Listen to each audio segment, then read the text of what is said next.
Tere päevast! Olge head, tõstke käed, kelle portfellis hetkel on TKM Grupi või Enefit Greeni aktsiaid. Niimoodi hästi kõrgele. Nii, olge head, tõstke käed, kelle portfellis ei ole TKM Grupi Enefiti aktsiaid. Tõstke käed, kes ei mäleta, mis nende portfellis on. Okei, no nii väga hea, pilt on selge, et umbes siis niimoodi pooleks. Kuulge, aga korraldajad panid selle paneeli pealkirjaks, et dividendi aktsiatest räägime siin. Et olete nõus, et Enefit Green ja TKM Grupp on dividendi aktsiad? Ma võin öelda, et mina TKM Grupi aktsiad ostsin esimesed aastal 2006, et ma olen päris palju kapitali kasvu saanud sealt. Ja tere päevast ka minu poolt. Jah, oleneb, mis perspektiivi vaadata või kui pikka. Et ma vaatasin arvutisse ja minu portfellis väikeses on ka tegelikult meie aktsia, mis on küll pikalt hoitud, kõige suurema kasvuga. Aga kui tõsiselt rääkida, siis jah, me oleme dividendi aktsia. Et me oleme võtnud eesmärgiks pakkuda stabiilset ja võimalikult atraktiivset dividendi tootlust investoritele ja oleme seda ka aastaid teinud, nii et lühike vastus on jah. Ja tere ja rõõm näha ka nii palju meie aktsionäre siin. Ma arvan, et kui Äripäev meid ikkagi siia paneeli pani, siis ega ei hakka sellele vastu vaidlema, aga ma arvan, et tõsiduse pool, et me oleme ikkagi kombinatsioon, et ettevõte on alates IPO-st märgatavalt kasvanud, ent me oleme samal ajal siiski maksnud dividendi, et eks me oleme natukene mõlemad. Igaks üks ütlen, et kuna siin on meie vooru nimi on aktsionär küsib, et kõik nii aktsionärid kui ka mitteaktsionärid võivad julgelt siin Workshopis küsida, et ma tõesti näen teie küsimusi, hääletage ja me võtame siin sessioonis kindlasti ka saalist küsimusi, sest raamatute virn vajab ka vähendamist, nii et küsige julgelt, pange oma küsimused valmis, aga ma alustan, et enne kui me tuleviku juurde lähme, et siin lähitulevikus tuleb teil siis nüüd üks otsus ära teha, et kui palju eelmise aasta eest dividendi jaotate.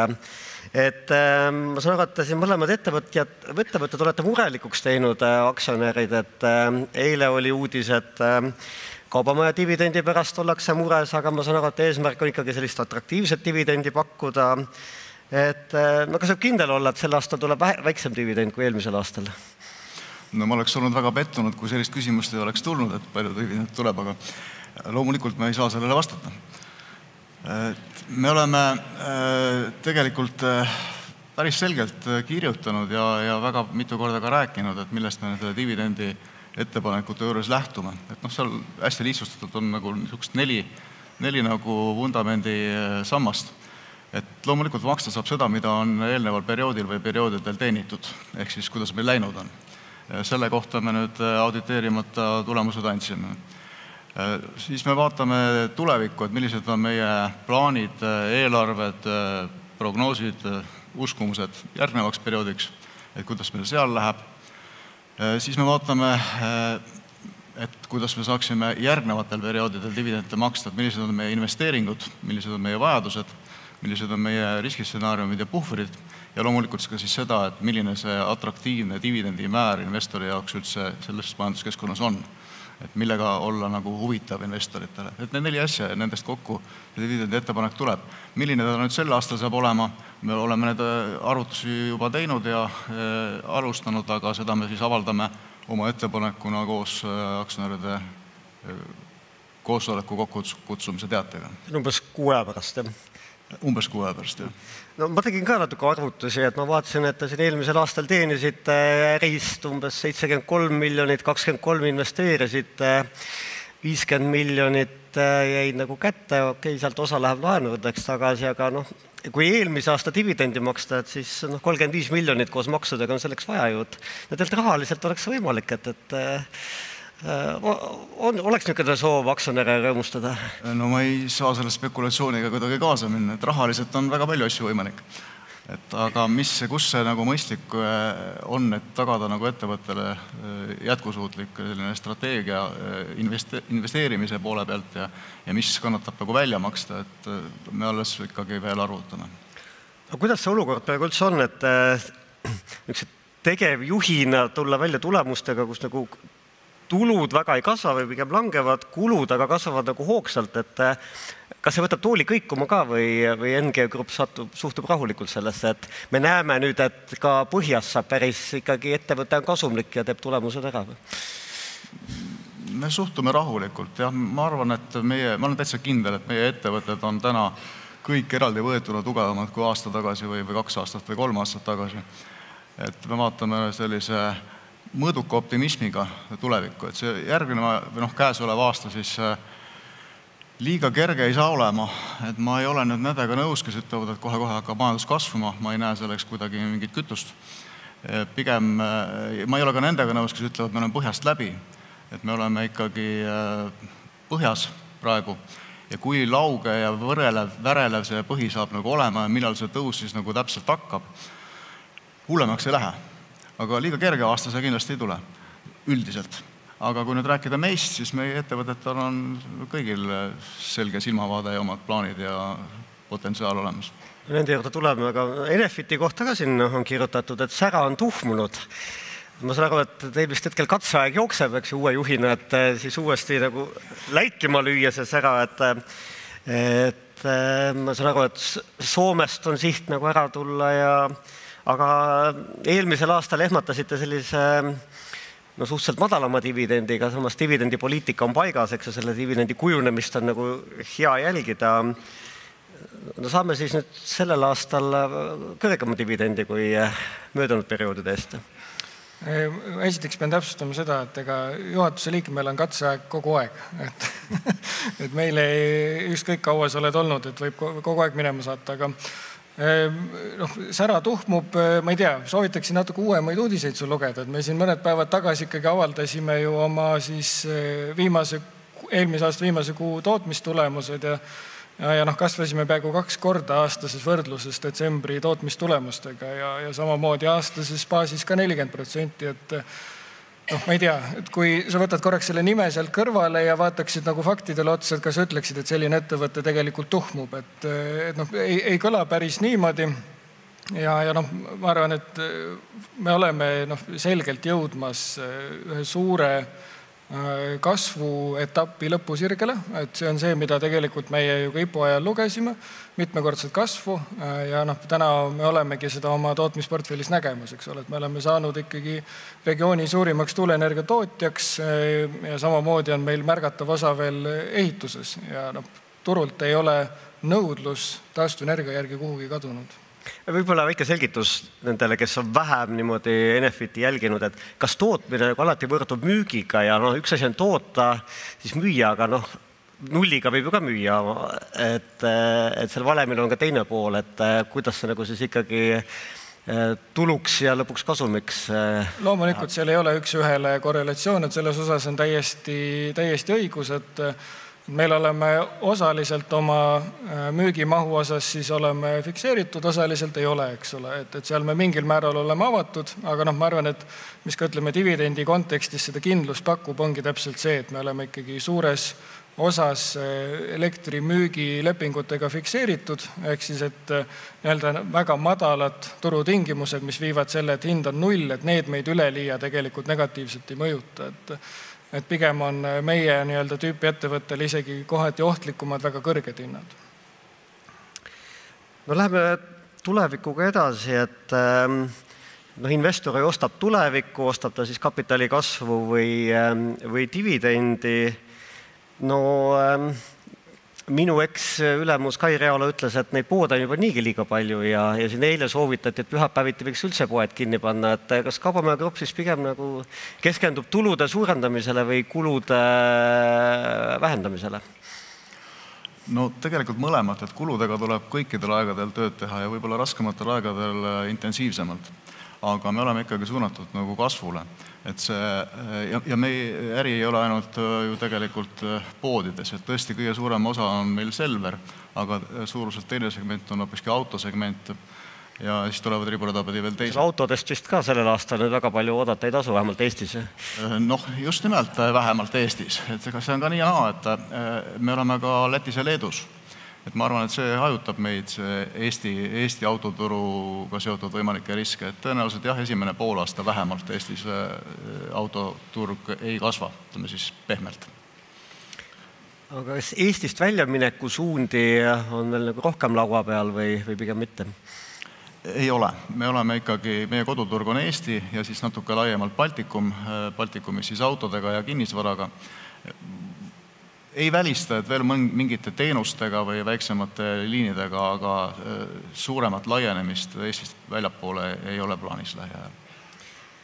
No, Enefitile siin kuulajad soovitavad ja vaatajad soovitavad, et küsivad, et kas te olete kaalunud üldse dividendimakse peatamist, et suunata rohkem raha investeeringutesse ja kasvu. Mis te sellest arvate?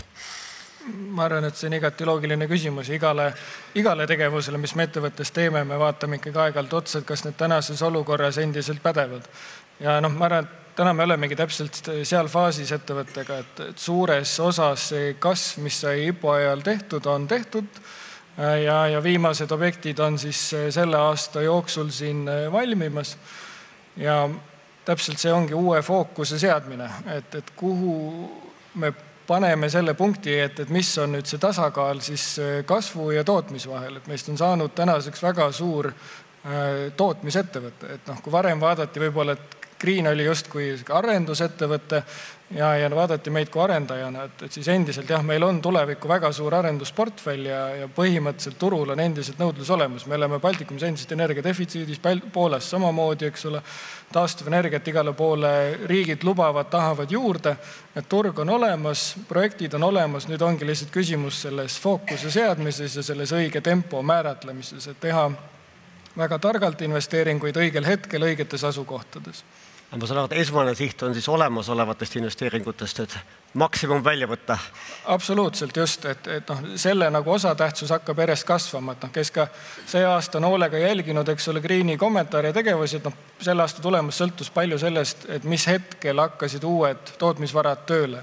Aga see ongi lühiajaline teema, eks ole, et me teeme neid investeeringuid siiski ju 30 pluss aastaks, et kui sa oled nad tööle ära saanud, siis pikas perspektiivis see 3-4 kuud sinna-tänna ei ole see enam, mis paati kõigutab ja nüüd ongi see, et suur osa tootmisvaradest on valmis ja nüüd on selgelt kindlasti üks fookus saab olema see, et kuidas hoolitseda selle eest, et iga euro, mis investor on meile usaldanud, et me sellest ikkagi võtaks täna maksimumi välja ja siis loomulikult vaatame, mida edasi teha. Et kui varem oli võib-olla tõesti fookus hästi palju arendusel, siis nüüd tekib sinna väga teine tugev fookus juurde, et sul on juba palju olemas, mis me sellega nüüd teeme, et maksimeerida.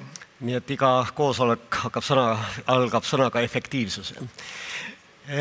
Kõige rohkem hääli saanud küsimuse, mis on TKM Grupi järgmine suurem investeering, selline konkreetne ühelauseline vastus, et No me oleme kogu aeg teinud investeeringuid ja mõned neist on siis ka suuremad ja sellised strateegilisemad, et ma ühe lausega ikka ei saa hakkama, aga et võib-olla üks selliseid suuremaid, mis juba töötab, on kulinaaria tehas, keskusköök.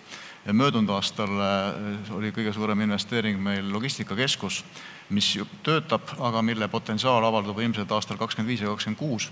Ja praegu töötavad siis kopad kõige suurema investeeringu juures Leedus, Leedu autokeskus, multibränd kahele brändile. Et need on siis võib-olla sellised, mis välja tuua nii-öelda summade poolest. Aga ma saan aru, et valmistute selleks ka, et kui nüüd majandus ühel hetkel kasvama hakkab, siis teadusuuringud on näidanud ja elu näidanud, et siis ju tarbijad lähevad kohe rõõmsaks, teevad rahakotid lahti ja teie asi on ainult raha vastu võtta, et ootate seda hetke juba hing kinni või? Ja me oleme seda vundamenti, et sellest võimalikust peagi saabuvast tõusust hästi suurt osa saada ladunud teadlikult ja pikka aega juba. Ja Enefit Greenil siis ka, et vajadust on palju. Aga võtame mõned küsimused saalist ka, et paar küsimust jõuame ükste lühikeste vastustega. Et olge head, tõstke käed püsti, kes sooviks küsida, et siis inimene mikrofoniga saaks tulla. No nii, palun. Nii, tuttav nägu. Siin enne just investor Toomas ostis Nvidia aktsiat AI-ga võib-olla seotud, et kas te oma ettevõtetes olete ka vaatamas viise, kuidas kasutada tehisintellekti, et efektiivsust taga ajada, millest oli siin just hetk tagasi juttu. Näiteks LHV on siin ka töökohti hakanud vähendama, osad seetõttu. Ja võib-olla energiaettevõttele täpsemalt, et kas meil siin piirkonnas on ka võib-olla mingid suuremaid andmekeskusi või mingeid muid lahendusi tulemas, mille tõttu energiavajadus suureneb, millest siis võiks omakorda näiteks energiatootja võita? Jah, ma võin alustada, et väga hea nagu ja hästi terav küsimus, et selline andmete keskuste kohta, et me näeme hästi palju täna, et andmekeskused liiguvad Soome ja mis on see põhjus, et seal on ikkagi keskmine elektri kilovatt-tund on väga madala süsiniku intensiivsusega, et me teeme siin hästi palju taastuvenergia ära, aga me oleme ikkagi kaugel maast teistest naaberriikidest, et meil on hästi raske leida siin konkurentsieelist, aga see ongi täpselt see põhjus, miks meil on vaja rohkem taastuvenergiat turule, et see on see, mis viib esiteks energia hinda alla ja teine põhjus ongi just see, et see viib seda keskmist süsiniku intensiivsust alla ja kõik uued andmekeskused tegelikult täna vaatavad sisuliselt neid kahte faktorit, et täna me jääme selgelt naabritele siin konkurentsis alla, kui me vaatame Baltikum ja meie ümbrusriigid, eks ole, aga kõvasti peab pingutama selle nimel ja siis nad hakkavad ka tulema. Jah, meie ka virdime AI teemadega nagu päris intensiivselt erinevates kohtades, alates andmetöötlusest kuni turunduseni välja, et võib-olla selliseks heaks lühikeseks näiteks, et eelmine aasta üks meie ettevõtte Kaubamaja sai maailmas esikoha AI-ga välja töötatud turunduskampaania eest. Nii et me tegeleme nende teemadega hästi laia spektriga, aga võib-olla vara on veel siin kiidelda ja mingi kokkuvõtted päris teha. Samas vist AI kaupa riiulisse panema ei hakka või? Ei. Aga vaatame, kas sealt poolt on ka mõni küsimus.